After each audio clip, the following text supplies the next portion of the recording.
बदलापूरमध्ये 2 चिमुल्यांवर जो अत्याचार झाला त्याचा निषेध करण्यासाठी आज खऱ्या अर्थानं संपूर्ण महाराष्ट्रभर बंद करण्याचा निर्णय महाविकास आघाडीच्या माध्यमातून आमचे पक्षप्रमुख उद्धवजी ठाकरे साहेबांच्या माध्यमातून जाहीर करण्यात आला होता। परंतु माननीय उच्च न्यायालयाने निर्णय दिल्यामुळं आज आम्ही बंद न करता जनतेच्या मनातल्या या संदर्भातल्या ज्या काही भावना आहेत त्या भावना व्यक्त करण्यासाठी आज आम्ही एकत्र आलोय। आज आम्ही या ठिकाणी तोंडावर काळी पट्टी बांधून आणि काळे झेंडे दाखवून आम्ही या गोष्टीचा निषेध करतोय।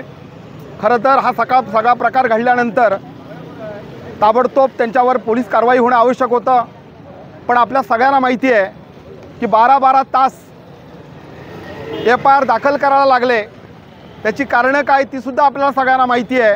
आणि मग कुठेतरी असा प्रश्न निर्माण होतोय की सरकारनं या आरोपींना फाशीची शिक्षा होण्यासाठी जी काही कारवाई करणं आवश्यक होतं ती कारवाई ताबडतोब करणं आवश्यक आहे, पण ती होताना दिसत नाही। आणि म्हणून या संवेदनशील सरकारचा सुद्धा आम्ही या ठिकाणी निषेध करतोय। आणि या संपूर्ण महाराष्ट्रामध्ये अशा प्रकारचे जे काही रोज नवीन जे प्रकार घडत आहेत ते कुठेतरी थांबले पाहिजेत। आणि ह्या ज्या आमच्या शालकरी मुली आहेत या ठिकाणी आमचे जे महिला भगिनी आहेत त्यांना कुठेतरी न्याय देण्यासाठी त्यांचं खऱ्या अर्थानं संरक्षण करण्यासाठी या सरकारनं पुढाकार घ्यावा आणि उपाययोजना करावी अशा प्रकारची या निमित्तानं मी मागणी करतोय।